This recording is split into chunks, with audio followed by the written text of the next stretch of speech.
नमस्ते मेरी फैमिली। आज हम फाइनेंशियल एजुकेशन और थिंक राइट से जुड़ी एक बहुत ही पॉपुलर और शायद आपने इसका नाम भी सुना ही होगा। आज हम सर मॉर्गन होसल की best selling books the psychology of money के बारे में जानेंगे। इस वीडियो में मैंने आपके लिए इस बुक में जो बातें बताई गई हैं, जो हमको फाइनेंशियली एजुकेट करने में और आपकी लाइफ को इजी करने में हेल्प करेगी, उन बातों को इजी वे में मैंने इस वीडियो में बताने की पूरी कोशिश की है। चलिए शुरू करते हैं। Financial education is a soft skill. पहले इस बात को समझना होगा कि सॉफ्ट स्किल क्या होती है। सिंपल भाषा में कहा जाए, ये वो स्किल्स होती है जो कोई भी व्यक्ति थोड़ी प्रैक्टिस करके सीख सकता है, बट ये स्किल्स हमारी लाइफ में एक बहुत ही बड़ा इम्पैक्ट डालती हैं। कुछ सॉफ्ट स्किल के बारे में आपने सुना ही होगा, कम्युनिकेशन, एडेप्टेबिलिटी, टाइम मैनेजमेंट, इस सॉफ्ट स्किल्स के अंडर ही आते हैं।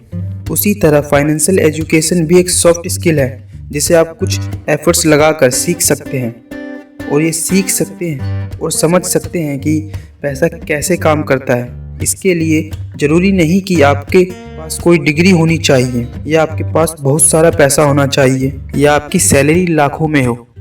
यहाँ तक कि आपका पढ़ाई लिखाई से कोई नाता ना हो, तब भी आप इसको आसानी से समझ सकते हैं और एक बेटर लाइफ स्पेंड कर सकते हैं। आगे बढ़ने से पहले आपको याद दिला दूं कि अभी तक आपने हमारे चैनल को सब्सक्राइब नहीं किया है तो कर लीजिए और बेल आइकन को प्रेस करना ना भूलें, जिससे आप ऐसे ही इंटरेस्टिंग और नॉलेजेबल बुक समरीज और फैक्ट्स को सबसे पहले जान पाए। चलिए आगे बढ़ते हैं। रिचर्ड फ्यूजन मैरिन रिच में एक एग्जीक्यूटिव था। उसके पास अच्छा खासा पैसा था। उसने हार्वर्ड से MBA किया था और वो 40 की उम्र तक रिटायर भी हो गया था।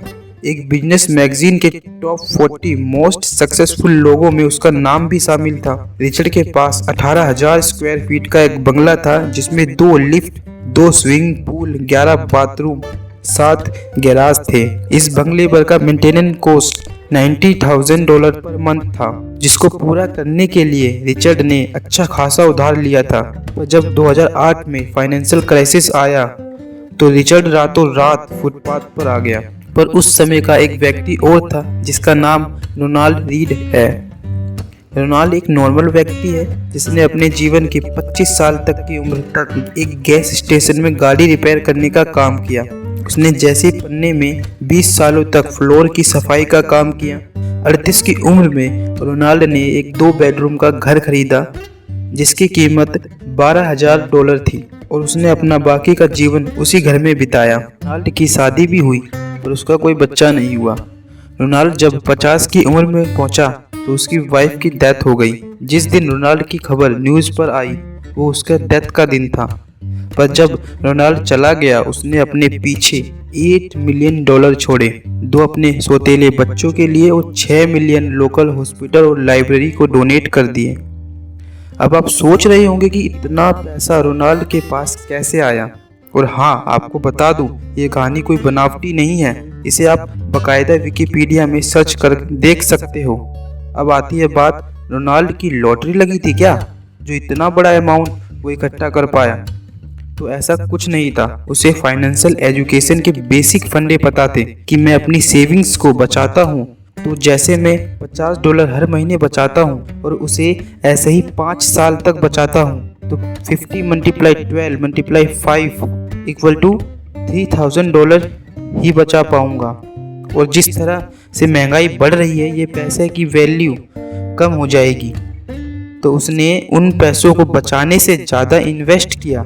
जैसे उस समय रोनाल्ड ने उन पैसों को ब्लू स्टॉक चिप्स में इन्वेस्ट किया और जो इंटरेस्ट आता था उसको भी उसने उसी में इन्वेस्ट किया। उसके पैसे कंपाउंड होने लगे। अब बात आती है कि कंपाउंड क्या है। ये कंपाउंडिंग शब्द का क्या मतलब है? कंपाउंडिंग का एक लाइन में मतलब समझे तो वो होगा कि जो पैसा आपने कहीं इन्वेस्ट किया और उस पर आपको कुछ ब्याज मिलता है और एक समय अंतराल के बाद आपको उस ब्याज पर भी ब्याज मिलता है, फिर जाके जो आपका पैसा बनता है उसे कहते हैं कंपाउंडिंग।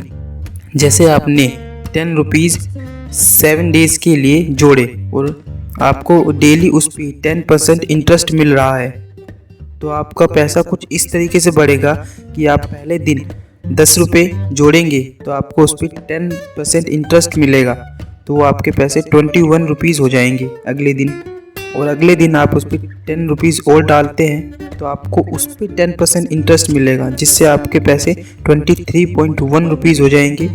और तीसरे दिन आपके 23.1 रुपीज़ में आप 10 रुपीज़ और डालेंगे, जिससे आपके पैसे में 10% और इंटरेस्ट मिलेगा, जिससे आपका पैसा 36.41 रुपीज़ हो जाएंगे। और चौथे दिन 36.41 में आप 10 रुपीज़ और डालते हैं और उस पर आपको 10% इंटरेस्ट और मिलता है, तो आपका पैसा 51.051 रुपीज़ हो जाएंगे। इसी तरह 7 डेज तक आपका पैसा 104.3588 रुपीज़ हो जाएंगे। आप ऐसे नॉर्मली जमा करते तो आप 7 डेज में 70 रुपीज़ जोड़ पाते और आपको उस पर 10% इंटरेस्ट भी मिलता, तो आप 77 रुपीज़ ही जोड़ पाते। अब आप समझ गए होंगे कि रोनाल्ड के पास $8 मिलियन कैसे आए। उसने अपने पैसों को लॉन्ग टर्म में जुड़ने दिया, जो इंटरेस्ट बनता था उसे भी इन्वेस्ट किया, जिससे वो एक मिलियनर बन पाया। ये एक मात्र कारण है कि वॉरेन बफेट 89 के होते ही $84.5 बिलियन के मालिक बन पाए। उन्होंने कभी भी अपने इन्वेस्टमेंट से जो इंटरेस्ट मिला उसे खर्च नहीं किया और उसे भी इन्वेस्ट किया। अगर आप इस कंपाउंडिंग को समझ जाते हैं तो आप भी एक अच्छा खासा प्रॉफिट जनरेट कर पाएंगे। और कंपाउंडिंग का एक मूल मंत्र है शट अप एंड वेट। आगे बढ़ते हैं और समझते हैं कि अमीर बनने और अमीर बने रहने में क्या अंतर है। नेक्स्ट पॉइंट को स्टार्ट करते हैं, इनफ या लिमिट। अमीर आप किसी भी तरीके से बन सकते हैं, पर अमीर बने रहने के लिए यहाँ पर अमीर का मतलब पैसों से या फेम से ही नहीं है। आपकी फ्रीडम, रेपुटेशन, फैमिली, प्यार, खुशी, इसको भी बरकरार रखने से है। क्योंकि आपने देखा ही होगा कि कितने अमीर लोग हैं जो काफ़ी पैसा होने पर भी सेटिस्फाइड नहीं हैं, हेल्थी नहीं हैं, वो अपने लाइफ को एंजॉय नहीं कर पाते। इसको हम एक कहानी से समझते हैं। रजत गुप्ता कोलकाता का एक गरीब लड़का था। उसके माता पिता नहीं थे, पर वो अपनी मेहनत के बलबूते पे जानी मानी कंसल्टिंग फर्म मैकिन्सी के CEO बन पाए। 2007 में जब रजत गुप्ता रिटायर हुए तब उन्हें United nation the world economic firm की एक बड़ी इंपॉर्टेंट पोजीशन मिली और रजत 5 अलग अलग कंपनियों के बोर्ड ऑफ डायरेक्टर में भी थे। 2008 में रजत गुप्ता के वर्थ $100 मिलियन हो चुकी थी। फिर रजत गोल्डमैन सैक्स के बोर्ड ऑफ डायरेक्टर बने। 2008 जब गोल्डमैन सैक्स इकोनॉमिक क्राइसिस दौर में थी, वॉरेन बफेट ने कंपनी को बचाने के लिए उसमें 5 बिलियन का इन्वेस्ट करने का फैसला किया। और ये बात बोर्ड मेंबर होने के कारण रजत को मार्केट से पहले पता चल गई और उसे पता था कि वॉरेन के इन्वेस्टमेंट के बाद कंपनी के शेयर प्राइस बढ़ेंगे। तो उसने कंपनी के 1,75,000 शेयर खरीद लिए। जब वॉरेन बफेट के इन्वेस्टमेंट के बाद कंपनी के शेयर बढ़े तो कुछ घंटों में ही रजत ने $1 मिलियन कमा लिए। और प्रोसिक्यूटर ने बताया रजत ने टोटल $70 मिलियन प्रॉफिट कमाया। ये बात जब बाहर आई तो उसे अपनी पोस्ट का गलत फायदा उठाने के कारण जेल जाना पड़ा। उसने अपना धन दौलत, पावर, फ्रीडम, नाम सब गवा दिया। अब आप सोचेंगे जब उसके पास $100 मिलियन थे तो उसने ऐसा क्यों किया? क्योंकि उसे मिलियन के सर्कल से बिलियन के सर्कल में जाना था। वो सेटिस्फाइड नहीं था और वो इनफ को भूल गया था और उसने अपना सब कुछ गवा दिया। अब आप समझ गए होंगे कि आपको पता होना चाहिए कि पैसा कितना इम्पोर्टेंट है और कहाँ तक इम्पोर्टेंट है। क्योंकि ज़्यादातर लोग पूरे जीवन पैसों के पीछे भागने में लगा देते हैं, कभी सेटिस्फाइड नहीं रह पाते।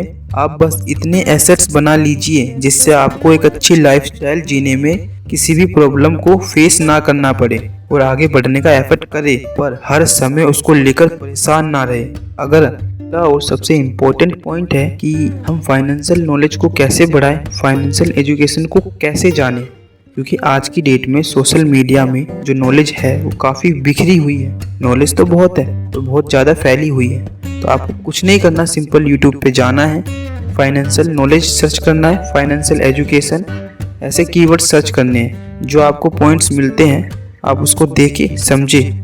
अगर आप दिन में 20 से 25 मिनट भी नई चीज़ों को देखते हैं और समझ रहे हैं तो आप देखेंगे कि धीरे धीरे कंपाउंडिंग इफेक्ट के कारण आपकी नॉलेज एक अच्छे लेवल तक पहुंच जाएगी। पर आपको भी पता है नॉलेज का कोई अंत नहीं है, पर आप जब डेली 20 से 25 मिनट देंगे तो आपकी नॉलेज कंपाउंड होती रहेगी और आप देखेंगे कि आप अपनी लाइफ में एक अच्छा चेंज ला पा रहे हैं और एक अच्छा प्रॉफिट जनरेट कर पा रहे हैं।